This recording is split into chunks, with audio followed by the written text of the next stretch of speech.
This case study will be, two more definitions are there, then we will move on to the case study. RNPR, resident but not permanently resident. What is the meaning of this? RNPR. He is a resident, but he is not permanently resident. Take an example. See, a lot of foreigners, they are working in IT firms in India. See, in Hyderabad or in Chennai, Bangalore, Trivandrum, lot of foreigners, they are working in the software field. And these people, they are not resident. They are resident, but not permanently resident. So this is the definition. Foreign nationals, foreigner who is coming to India, either for employment, for a specified duration, or for a specific job, which the duration doesn't exceed 3 years. He is called a resident, but not permanently resident. See the definition? Who is a resident but not permanently resident? Any foreigner who has got an employment here. Then irrespective of the period of stay, he is a resident but not permanently resident. So once he resigns or he is retired, then he can leave the country. Till such time, he is treated as a resident Indian. Similarly, a person has come for a specific purpose. He is conducting some survey or some charity work. So he is coming for a specific activity for which the period doesn't exceed 3 years. So if he is coming for an employment, irrespective of the period, otherwise he is coming for some specific job, some specific work to be undertaken, then the period of stay should not exceed 3 years. Then he is treated as a resident but not permanently resident. Next is RNOR, resident but not ordinarily resident. Who are they?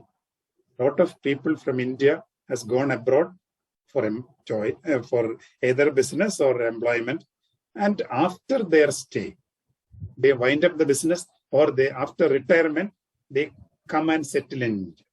So for them, next 3 years, they are treated as RNOR because they get certain income tax exemption for the 3-year period. So who is an RNOR? A person of Indian citizen or person of Indian origin.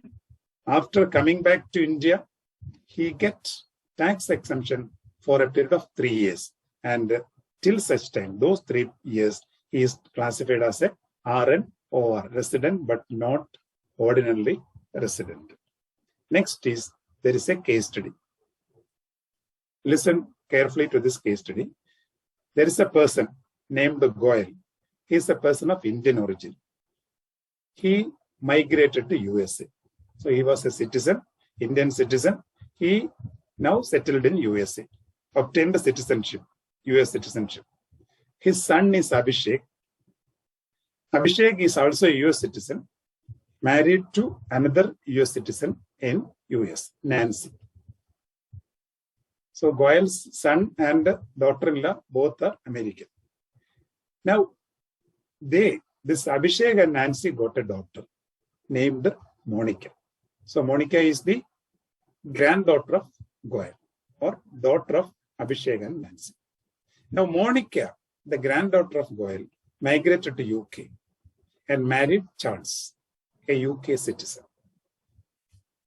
Now they got a son, Naveen, and Naveen is married to Diana, a British girl.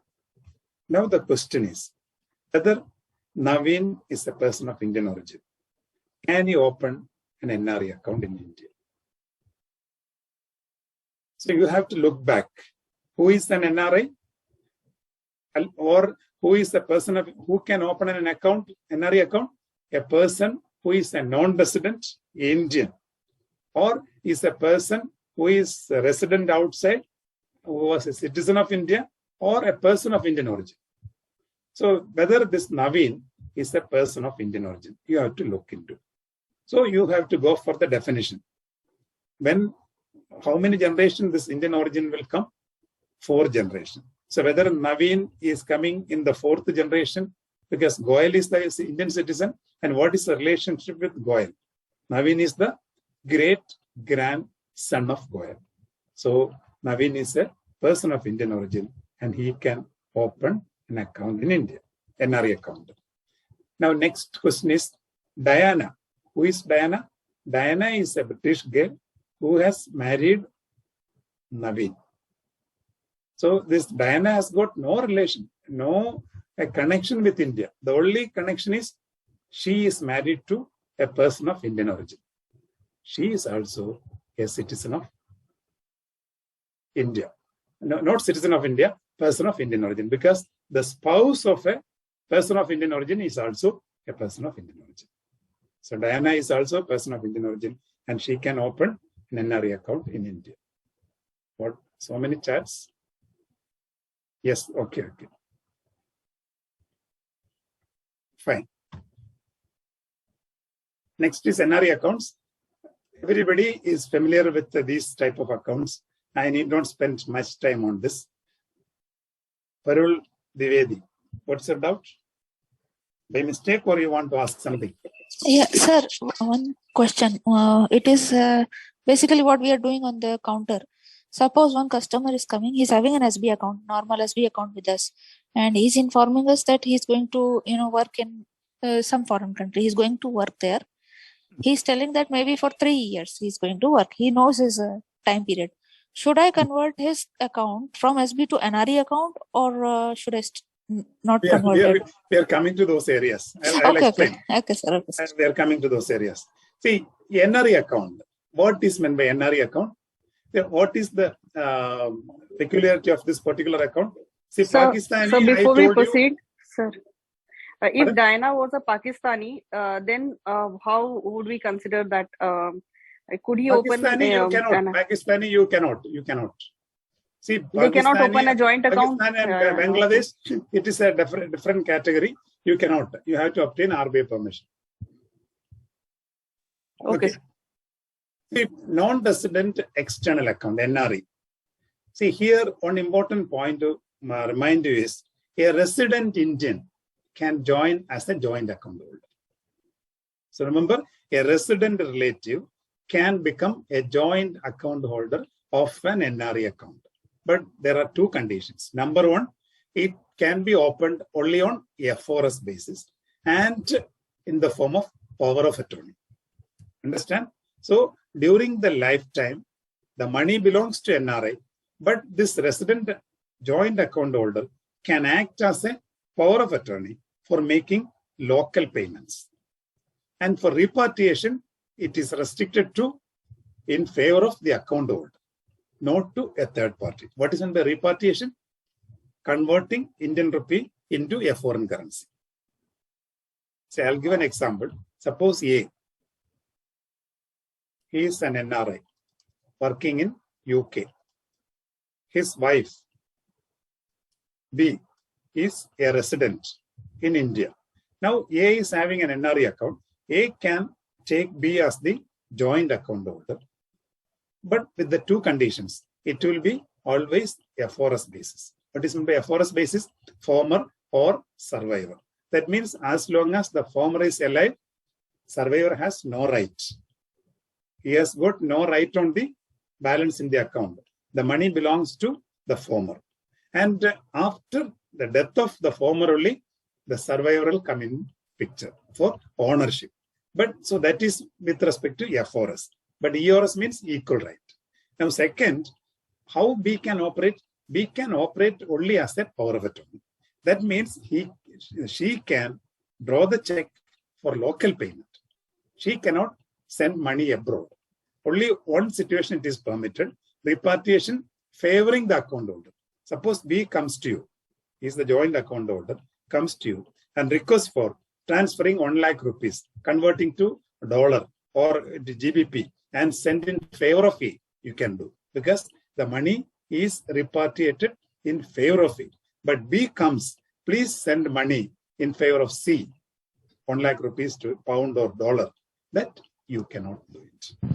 Understand? So that is the difference. So the resident person, relative, can act as a power of attorney holder for making local payments and repatriation in favoring the repatriation of funds favoring the account holder only. To third party, it is not allowed. Then the power of attorney holder cannot gift to or open another NRE account. And this NRE account is exempted from all taxes. And you can have all the three types: savings bank, current account, and fixed deposit.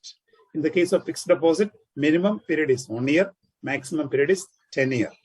And no interest is payable for if an account NRE term deposit is closed before maturity. Before maturity, less than 1 year. So an account is opened for 3 years. After 9 months or 10 months or 11 months, the customer comes for a pre-closure, no interest is paid. You can pay interest if the deposit has remained with us minimum period of 1 year or more. Understand? So those are the basic things. And here in the NRE account, no local credit is allowed. The remittance should come from abroad. I'll repeat, in the NRE account, no local credit is allowable. All money should come from abroad. Only the local credit means in the form of interest. Whatever interest is earning, you can credit to the NRE account. Please mute. Some of you have not muted. Please mute.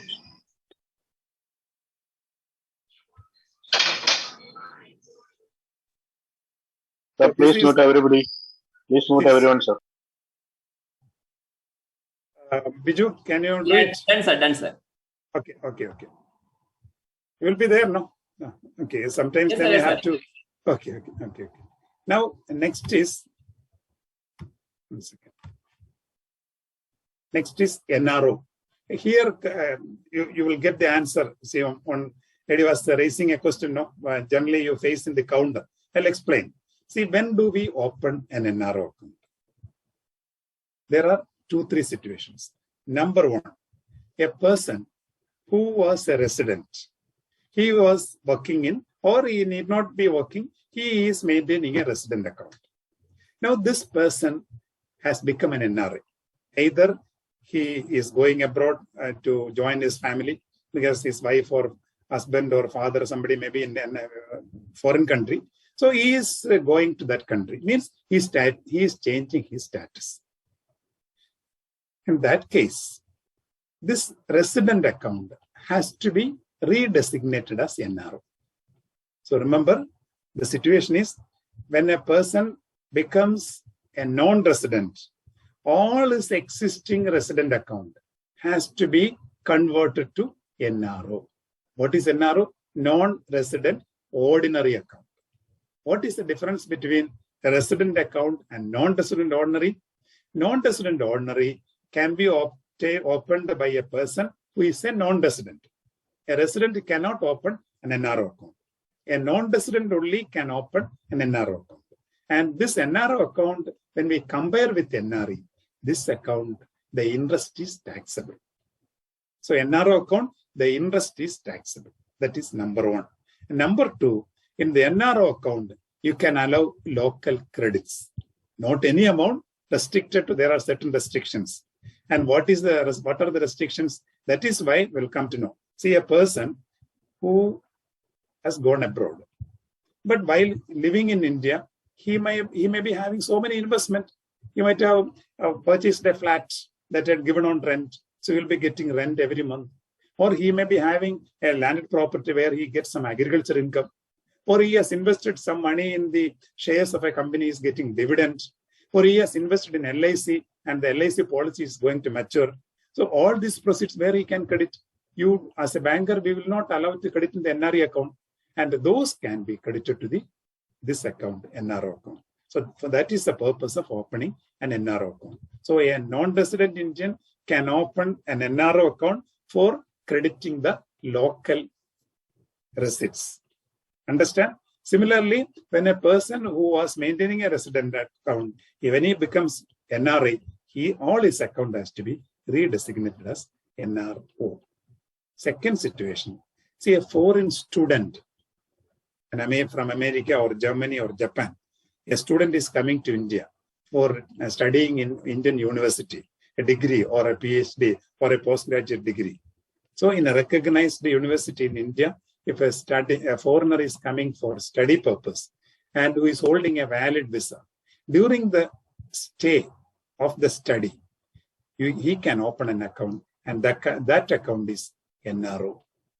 So a student, a foreign student, during the study period, who is holding a valid visa, he can open an account in a bank in India designated as NRO. Third, a foreign tourist. So a foreign tourist. So first is a resident who has become non-resident. Third, a foreign student. Third is a foreign tourist. He is coming to India for sightseeing, and his stay is for a lengthy period, not for 10 days, 15 days. So he can also open an account. He or she can open an account, provided his stay in India is less than 6 months and he is holding a valid visa during the period.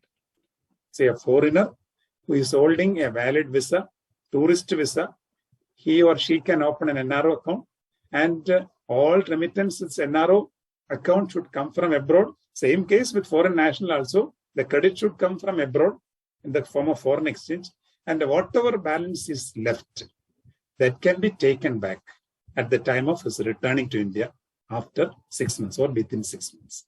If the period of stay is exceeding 6 months, as a banker, you have no right to continue the account. You have to refer the matter to RBI for getting their permission for extension. Okay, so for tourists, the maximum period of maintaining an account in NRO account in India is 6 months. Beyond that, you have to get RBI permission. And another point, whatever amount is lying in the NRO, in the case of a tourist, at the time of his going back within the 6 months period, whatever balance is there, you can take it abroad without referring to RBI. Another one, opening of an account by an individual or entities of Pakistan or entity of Bangladesh require approval of RBI. So what is the difference between individual and entities? Individual means any person of Pakistan or any firm registered in Pakistan. That is called an entity, a partnership or a joint company, a limited company or a public company. So any entity or any individual who is a Pakistani entity or Pakistani individual, and if we wanted to open an NRO account, RBI permission is required. And with respect to Bangladesh, there is a lighter decision. That is, an Bangladesh individual can open an account, NRO. But a Bangladesh entity require RBI permission. Clear? So, Pakistani individual and entity require prior permission from RBI for opening NRO. Bangladesh individual can open an account without referring to RBI, but Bangladesh entity needs prior approval from RBI. All the three, current account, SBTD, term deposit can be allowed to maintain. Joint account with resident is permitted. Interest is taxable, and the tax rate is applicable as per DTA. DTA refers to Double Taxation Avoidance Agreement. Most of the countries, they may enter into an agreement with India, and that is DTA.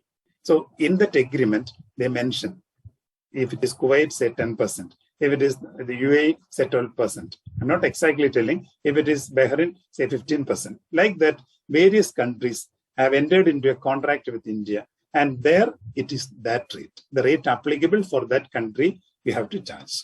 But whereas in the case of a country which is not coming under this DTA, then 30% has to be deducted as tax. That means for every 100 rupees, 30 rupees you have to take as tax, and only 70 rupees has to be credited to the customer.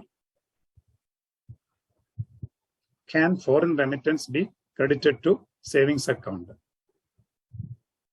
If loan account exists, means a person becomes non-resident.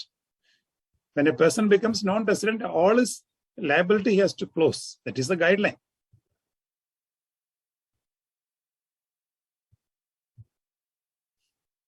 Okay.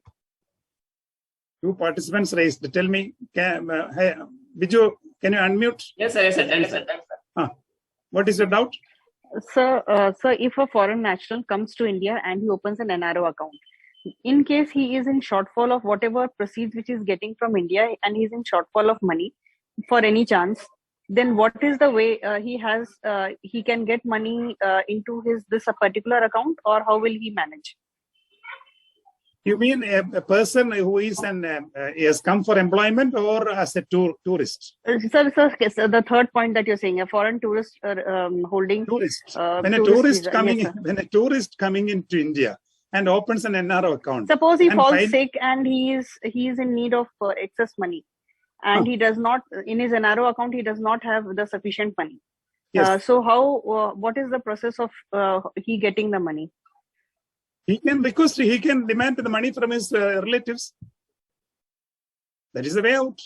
And if you want a resident Indian wanted to support, get permission from RBI and you can do it.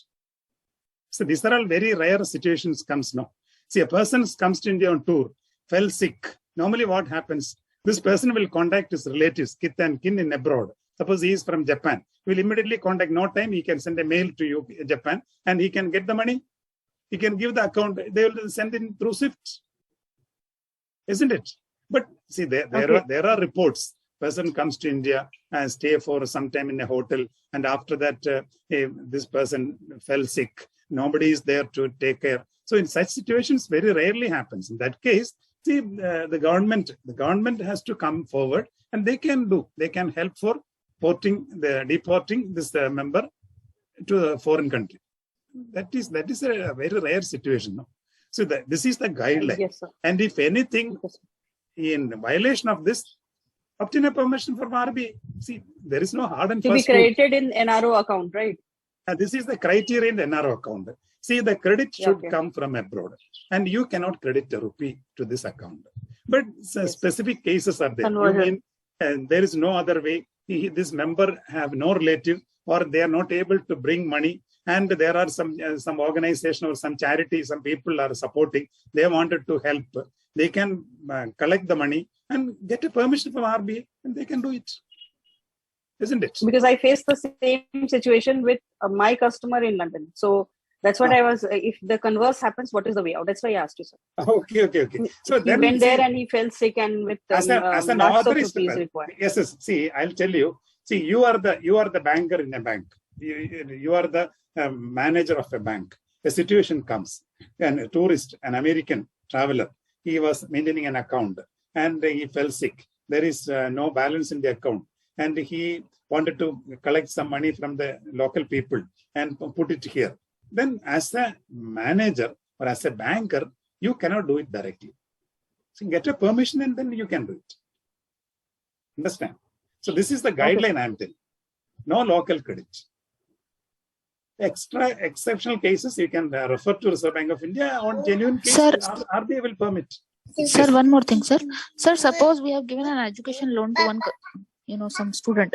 Now he is, he has finished his, and fortunately he got a job in some foreign country. Is it mandatory that he should close the loan account before leaving? Like, he has to depend on the salary, what he's going to get, and then he'll repay the... No, you need to see, he has taken an education loan account. Right. Education loan, you have sanctioned the terms. What is the term you have sanctioned? After course, there is a holiday period of 1 year or within 6 months from date of employment, isn't it? So he has taken a job. But from the date of employment, you have granted 7 years or 5 years.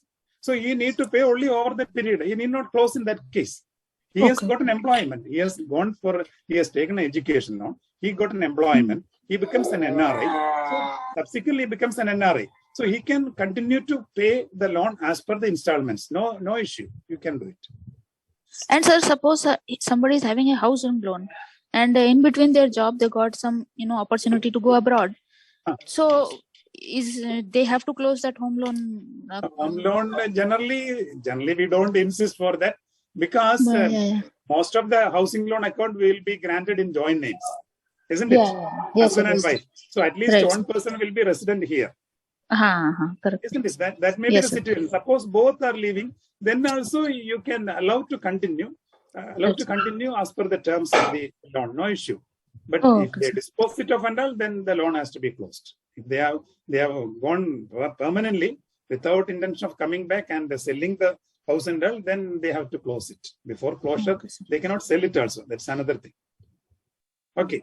So we wanted some more examples or case studies for that, resident, non-resident that you got us done today. Because last time in the exam, they gave such a complicated one with two sons, the person shifted to London, had two sons and a daughter. And then the son, one of the son or grandson, I don't remember clearly, married a Pakistani and shifted to Pakistan. Such kind of complicated, despite the clarity of the basics, you just Pakistani tend to, national, there is, see, for opening an account, this is the thing you should remember. Pakistani national or individual needs. The wife is Pakistani. He was of Indian origin, the guy, and he shifted to Pakistan. That was written. Okay, he shifted to Pakistan. So now Yes, he becomes, suppose he has obtained the Pakistani citizenship. Then it doesn't apply. That is the thing.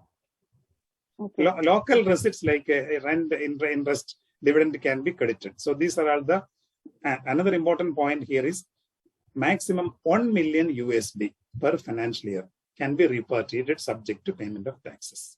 This is another point to remember.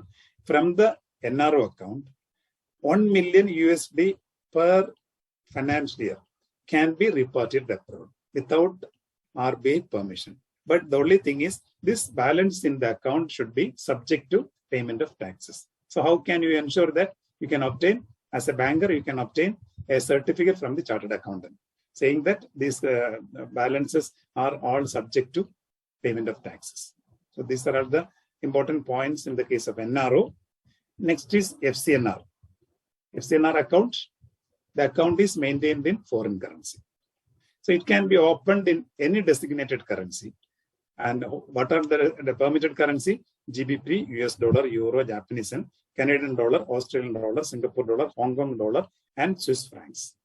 FCNR is in term deposit only, fixed deposit only. You cannot have an SB account or a current account. Whereas NRE and NRO, you can have current account or savings bank account. This is only fixed deposit. And the minimum period is 1 year. Maximum period is 5 years. Joint account with permitted with FRS basis and power of attorney. No exchange risk because the account is maintained in foreign currency. And here the interest is calculated considering the number of days as 360 and compounding rest is half yearly. This is the another difference. In the case of rupee deposit, the compounding is quarterly. In the case of a cumulative deposit, Indian rupee deposit, it is compounded quarterly. That means every quarter interest is added to the principal and interest is calculated on that. Whereas in the case of FCNR, it is compounded half yearly. Another thing, number of days in a year is taken as 360, not 365. And no income tax. And the interest rate is fixed based on the, earlier it was LIBOR, now it is ARR, overnight alternate reference rate. This is the 3 types of accounts, a comparative study. All things we have already covered. Next is SNRR account, special non-resident rupee account. See, Sir, who can open this? Sir, previous slide, please. Type of, okay. Thank you, sir. The same as all the 3 I have consolidated in one table. That's okay. Who can open an SNRR account? See, a person resident outside India who is not residing in India, but he has got some business interest in India. He is doing a business, running a factory or a manufacturing unit or a trading unit in India. Then he can open an account. This is a current account. No interest is eligible. And all debit and credit should be related to the business transaction. And balance is eligible for taking abroad. So he's a non-resident. He's not residing in India. He's having some business interest. He can open an account to put through the business transaction, and whatever balance is there, he can take abroad. Then transfer from NRO to SNRR is prohibited. NRO to SNRR you cannot allow. Only the business-related transaction can be allowed. All types of tax has to be paid. Bangladesh and Pakistan nationals and entities, they need RBI permission. So Pakistan, Bangladeshi national and entities, if they wanted to open SNRR account, RBI permission is required. And another point is maximum tenure is 7 years. See, if an SNR account is opened within 7 years, they have to wind up the business and they close the account. So the maximum period is 7 years. Next is facilities. I will go in a very fast way. They can invest in companies' deposit or in units or in other mutual fund or a UTI on repartible or non-repartible base. Company deposit maximum 3 years. But they cannot invest in proprietary or partnership engaged in agriculture, plantation, or real estate business. This is an important point. If a person wanted to invest in real estate business or plantation activity, engaged in agriculture or plantation activities, he cannot raise a loan, no loan, or NRI cannot invest in plantation activities or real estate business, and the repatriation of sale immobile property is restricted to two property, a residential property, an immobile property. A person was having so many property, and he can repatriate only the proceeds of maximum 2 properties, not more than 2. This is the restrictions. And foreign nationals, except these countries, they can acquire immobile property in India. Pakistan, Sri Lanka, Afghanistan, China, Iran, Nepal, Bhutan, Macau, and Hong Kong. These countries' citizens, they cannot buy a land here. Other than these people, they can buy a land in India and stay in India. Next is loan. You cannot grant a loan for plantation activity or real estate business or banking business, re-lending. Proceeds cannot be repatriated abroad. Housing loan you can grant based on the same conditions as you give for a resident loan. And the housing loan proceeds you cannot credit to the NRE account. You can route it through the NRO account. And what about the repayment of the housing loan? You have granted an NRI housing loan. How the housing loan has to be repaid? Either by proceeds from abroad or from the existing NRE, NRO or FCNR account, or from the rental proceeds of the building. Suppose you have granted a loan 50 lakh for a flat purchase, and the NRI has given this flat on rent. Monthly rent is 50,000. You can allow the credit to the loan account because that is the rent, the proceeds of the rent. But you should ensure this is the rent proceeds. How you can call for a rent agreement. Based on that, you can do it. Any doubt up to this point? Or we'll move on? This slide, sir. NRI loans. Okay, sir. Okay. Next, move on to risk. What are the risks in foreign exchange?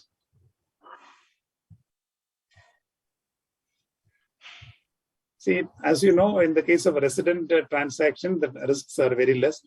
In the case of forex transaction, the risks are more because complex nature of transaction, individual characteristics, different currencies, different time zone, OTC market, lot of features are there. So therefore, foreign exchange transaction is in having so many risks.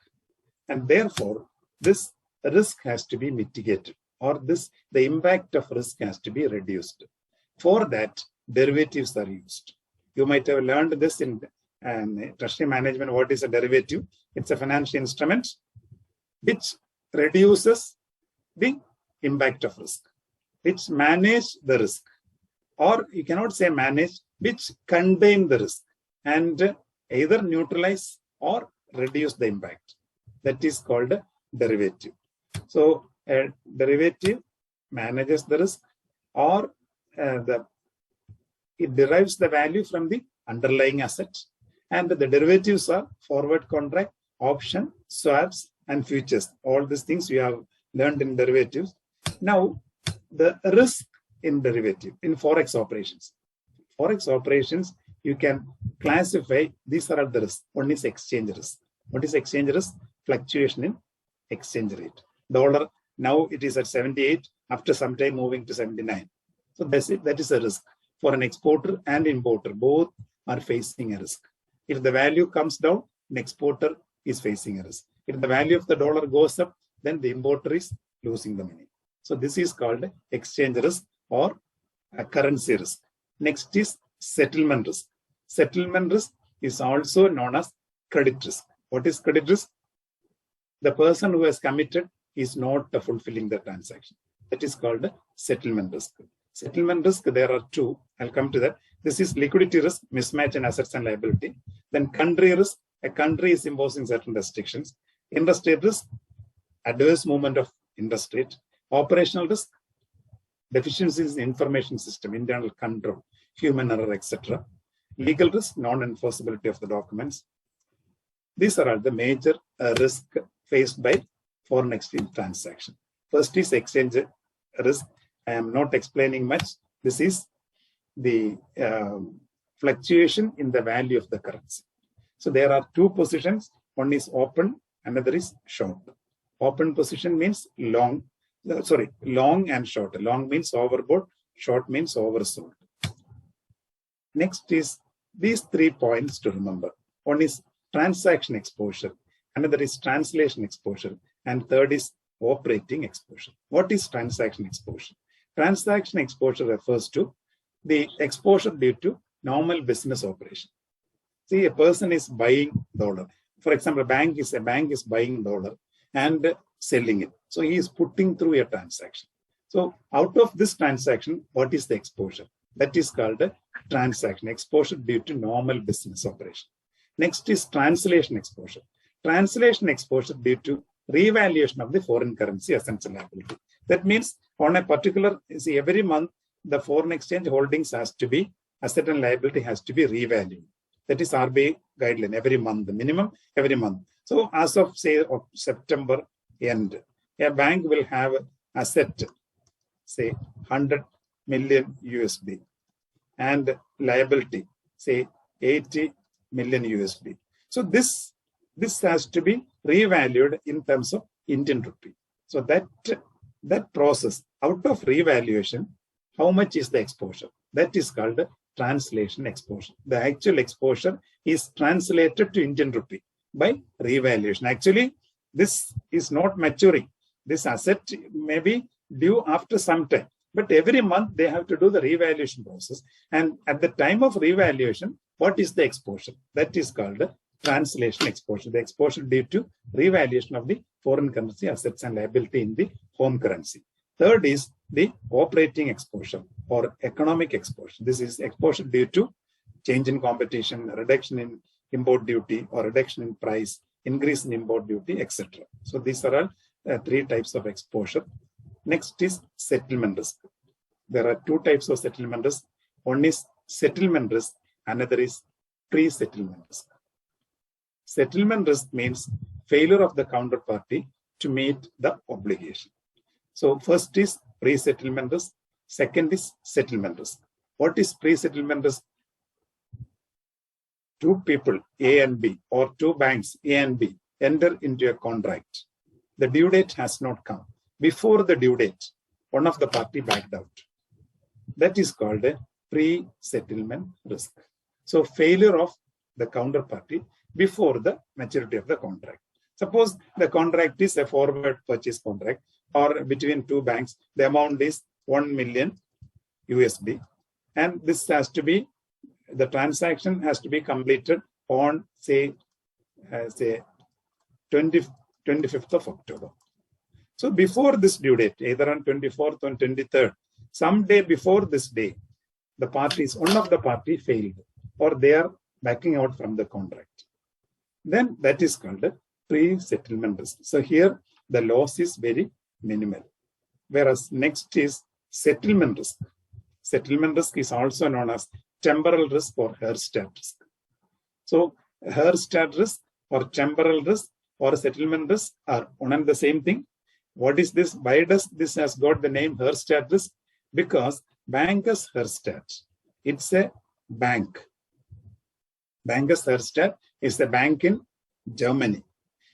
During 1974, they have entered into a huge contract, foreign exchange transactions with the banks in America. And the total amount is coming to 200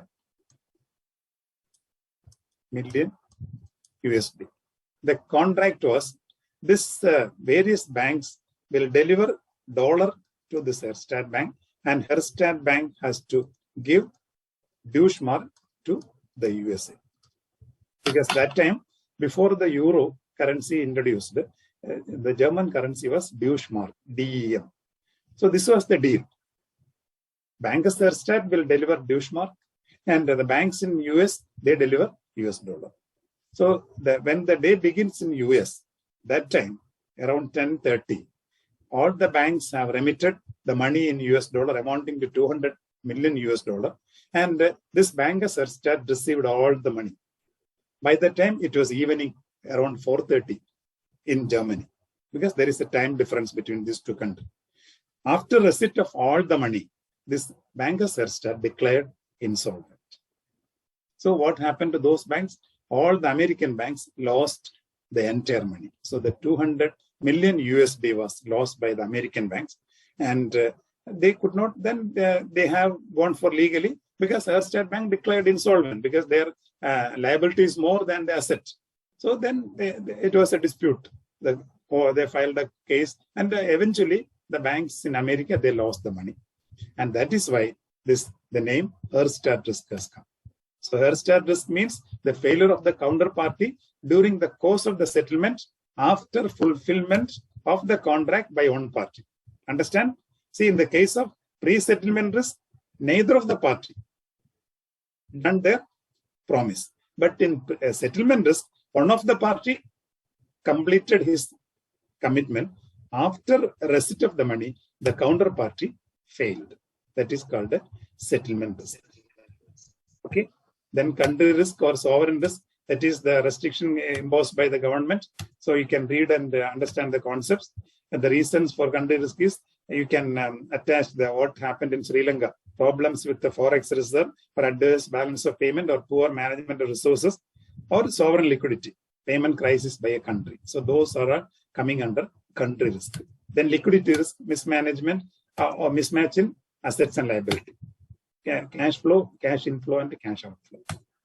So these are all, you can just go through it. Interstate risk or gap risk, mismatch between assets and liability. Just to go through it. Pure theory.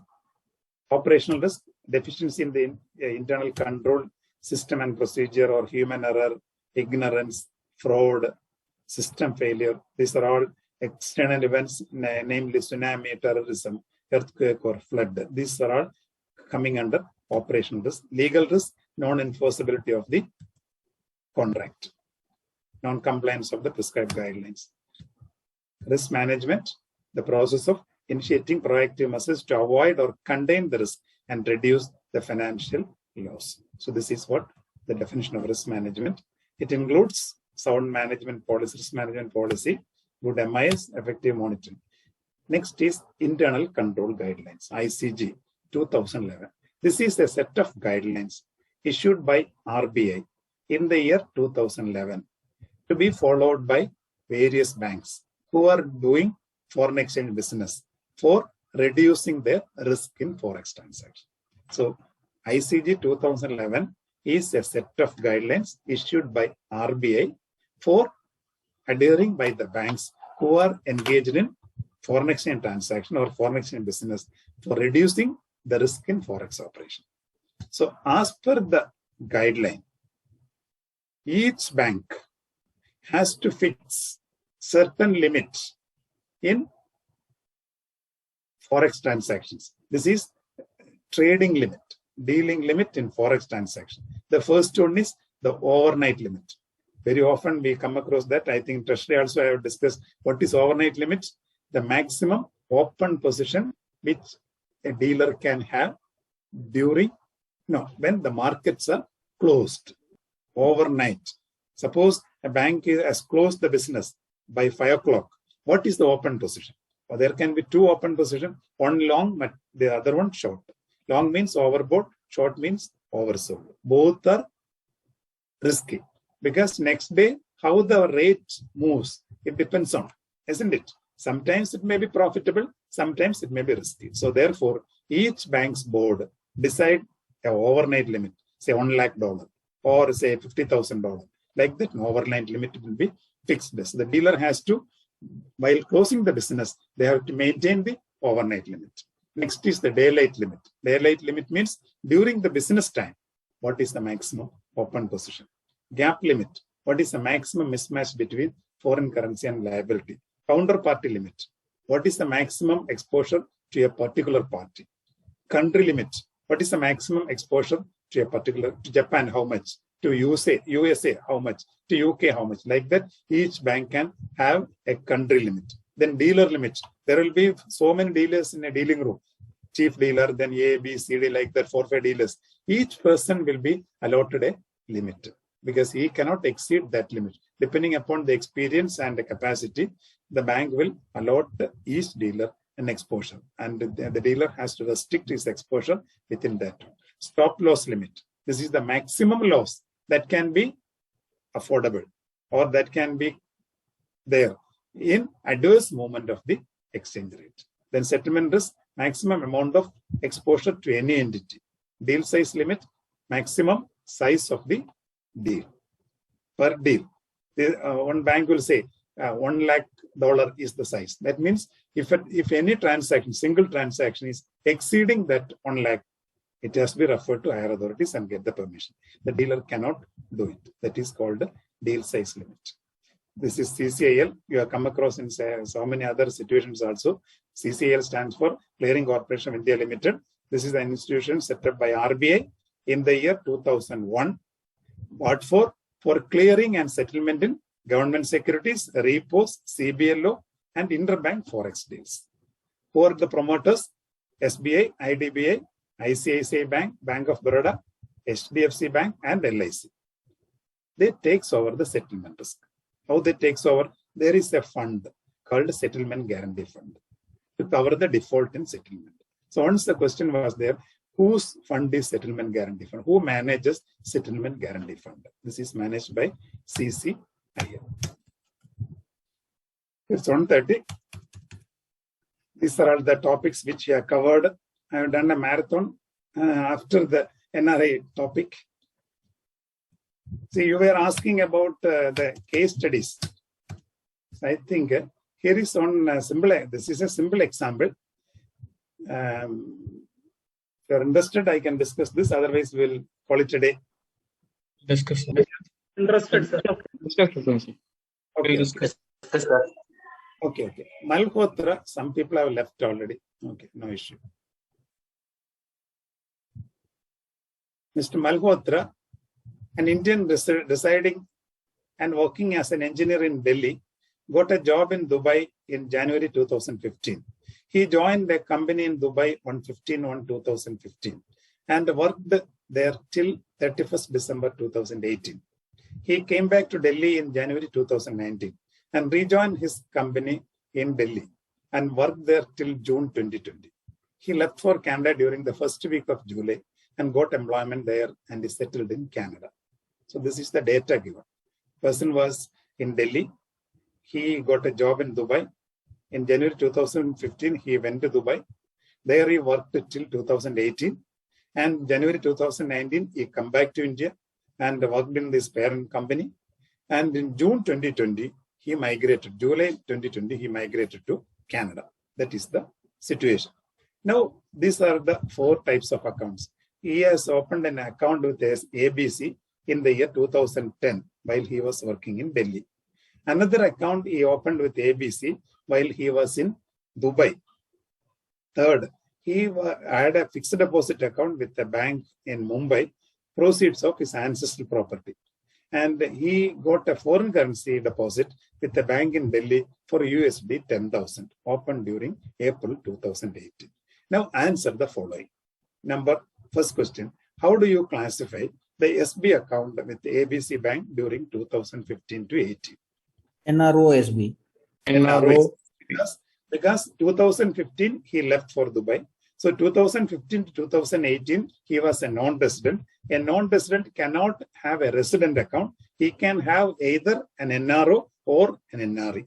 So this resident account has to be redesignated as NRO. So that is answer is B. Next, how do you classify the SB account opened with ABC during 2015? NRE. So during 2015, NRESB, no doubt. What was the status of Mr. Malhotra during his stay in India for the period from January 19 to June 20? See, January 19, he Non-resident. came back. Non-resident only. January 19, he came back to India and rejoined his old company. And he was there till June 2020. Now, during this Resident January, Indian. Resident Indian, sir. Resident. Resident. Because He's it's more than 182 days. he is a resident Indian. No, he has come back to India for good. Then he is a resident Indian. You need not count the days also. Next. Sir, we have to look the preceding year now, sir. Preceding year. Yes.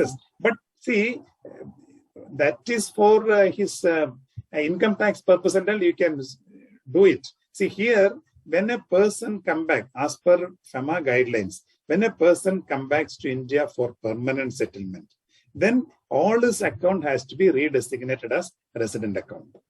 So here he has come back to India for permanent settlement. So his account has to be, his status is a resident Indian. His status is a resident Indian. He cannot claim as a non-resident Indian. Now, what was the status of his term deposit with the foreign bank during his stay in India? He was having a deposit of USD 10,000 with a bank in India, foreign bank in New Delhi. Resident No. on deposit. This is a resident term deposit. See, when he becomes a resident, he cannot have a non-resident deposit. This account will be a resident deposit only. But if you wanted to continue it in dollar, you can allow to continue. The bank can allow to continue till its maturity. But on maturity, they will not give in dollar. They have to convert Indian rupee and give to you. Understand? Sir, So it for can, sir, it can be till 3 years, no? That in USD. USD, As you you can said. open for 3 years. Yes, 3 years. No, maximum 5 years you can allow. It's Till in the a deposit. maturity will be NRS status only. So it will be a loss only if he Till converts. maturity. It's better that he maintains it at a particular duration.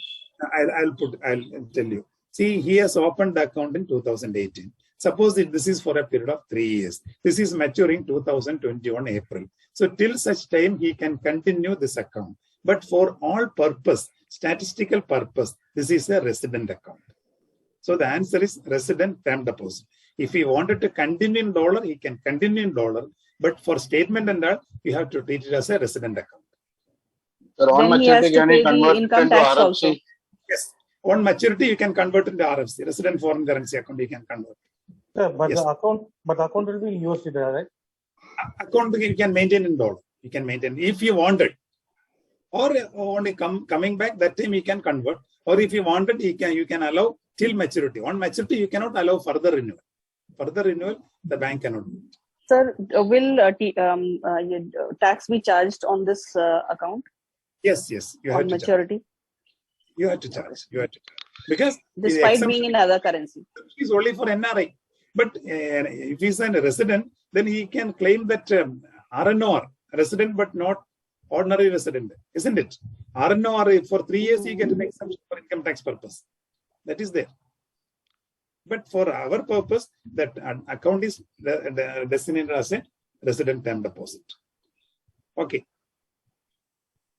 With this, I think we can wind up. It is 1:30 now. Thank you, sir. Thank you, sir. We'll meet next. Thank you, sir. Thank you. Thank you, sir. Next. Thank you. I think there is a class, isn't it? I have a doubt, sir.